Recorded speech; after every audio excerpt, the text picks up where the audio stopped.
Hi, in this video I'm going to be going over the high points for the syllabus for this health psychology course. The first thing that I want to direct your attention to is this chart right here that details the time allotment.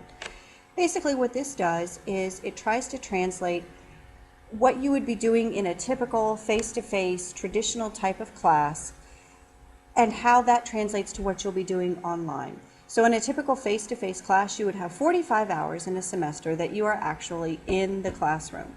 We're obviously not going to do that. So we need to figure out how we're going to spend those 45 hours online.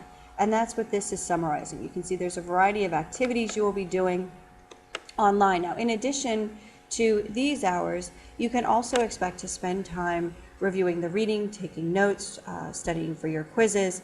So all in all, the typical student can expect to spend roughly 12 to 15 hours each week in this 6-week course. All right, so I scrolled down to the second page. I want to direct your attention to this section on technology requirements. You want to make sure that you do have the most up-to-date version of Java so that Blackboard will run effectively. Also encourage you to run Blackboard in Google Chrome. It does run most effectively, particularly when you're taking an online quiz. So I encourage you to use Google Chrome, but certainly it works in other browsers like Internet Explorer. The other thing I want to emphasize is that all of your work needs to be written in some type of software that's compatible with Microsoft Office. So the next thing that I want to focus on is how you will be evaluated in the course. You can see there's a variety of types of assignments you'll be doing. You will have a project that you'll be working on with a partner, and you have assignments that are due almost every week. Some of those will be done independently, some of them will be done with your partner, and I have a separate video that details the project. You have a quiz each of the first 5 weeks of our 6-week class. That is 30 questions that you need to be doing, need to complete within an hour. Each of the 6 weeks you will have discussion board posts, and I'll be talking about the discussion board in another video. The final week, we will be commenting on all of the partner projects that are created, and you'll do that in the wiki. And then your final task is you'll be engaging in an application to practice blog. What this blog is going to be doing is you're going to be applying material from the course to your own clinical practice. Now, if you are not currently working in healthcare, then you are certainly encouraged to write your blogs by connecting course material to your own personal or maybe family experiences with healthcare. And I've created a short video demonstrating how to use the blogs as well. The next thing that I want to direct your attention to are my expectations for the writing assignments. Since this is an online class, all of our communication, all of your graded work is going to be written. Consequently, you want to make sure that that written work is as perfect as possible, because you're going to be graded not just on the quality of your thinking, but also on the quality and professionalism of your writing. The best way to have high quality and professional writing is to compose your work in Word or some other word processing software, proofread it, run a spell and grammar check, and make changes, and then save it so you have a backup file of all of your work, and then copy and paste it into Blackboard.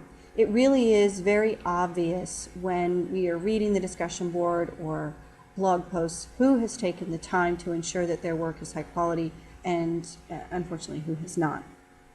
All right, moving on down to policies. The main thing that I want to address here is this issue of academic integrity and plagiarism. And I emphasize this because I think there are definitely cases every semester where a student unknowingly, unwittingly commits plagiarism. So there are some obvious instances where maybe you just copy information from an article or from a website, paste it in, and don't give any kind of citations. That's an obvious form of plagiarism, and hopefully everybody realizes that that's wrong. However, if you're copying and pasting and you do a citation but you don't make it clear that it's a quote by putting it in quotes or indenting it on both sides, that is also plagiarism. If you summarize the work from somebody else, put it into your own paper, but don't cite them, that's plagiarism. If you copy and paste, maybe change just a few words, that can also be plagiarism. So I really encourage you to review this very brief summary of what counts as plagiarism. If you have any questions, definitely contact me or contact somebody in Learning Resources, because if you are engaging in plagiarism, the assignment is going to receive a 0 and you'll be reported to the Academic Integrity Committee. I don't want that. You don't want that. So please take pride in your work, be careful, learn a little bit more about plagiarism, and definitely contact me or Learning Resources if you have a question or point of concern. All right, if you do need any sort of special accommodations in this online course, you certainly want to be in connection with the coordinator in Student Employee Health, and also you would be in charge of getting to me any paperwork where it outlines the accommodations that you need. I don't anticipate that there will be any revisions to this syllabus, but you never know. If there is a revision, I will post an announcement letting everyone know and send an email. This next section summarizes all of your tasks for each of the 6 weeks. So the first thing you'll see are the weekly learning outcomes. That's what you are expected to get out of the course. The next section is going to be the readings that are assigned. Typically there'll be a chapter and then 1 or more online readings.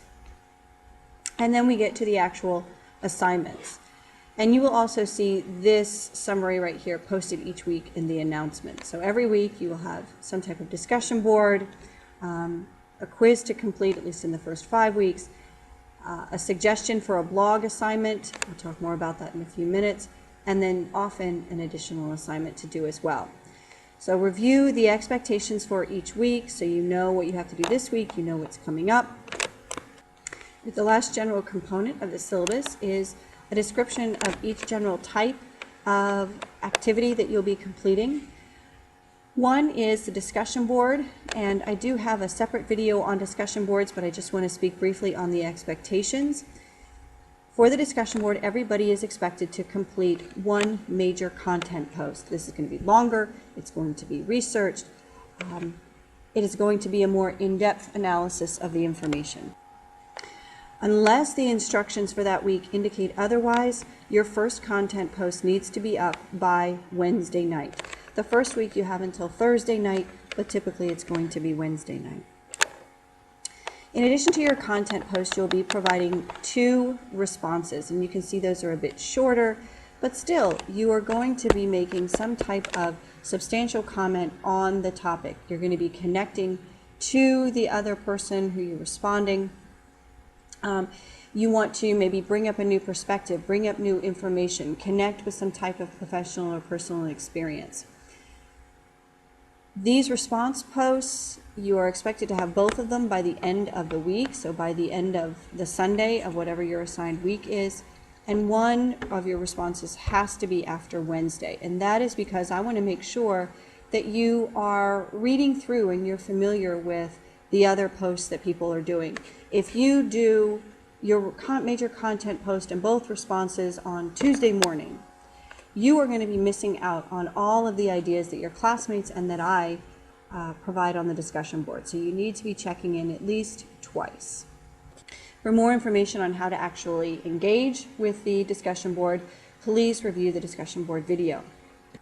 The next type of assignment that I want to draw your attention to is the application to practice blogs. Every week I will give you a suggested topic for the blog, and it's going to be something that connects the course material with your experience. You are not expected to provide a blog every single week. However, you will choose just 2 out of the 6 weeks to write a blog post. So you'll have 2 blog posts that are more substantial, and then you are also going to be doing 6 responses to other people's posts. Now, I will be doing a video on the application to practice blogs. I encourage you to check that out because it shows you how to actually use Blackboard to write your blog.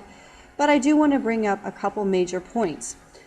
Your blog posts are going to be maybe about a page and a half if written in Word, so I do have an expected word count. You will be evaluated on your ability to connect the course material with your experiences in healthcare. That can be professional or personal experience. This is supposed to be a blog post, kind of a reflective journal, so it would be written in first person. And you can see I have some expectations for when they need to be posted.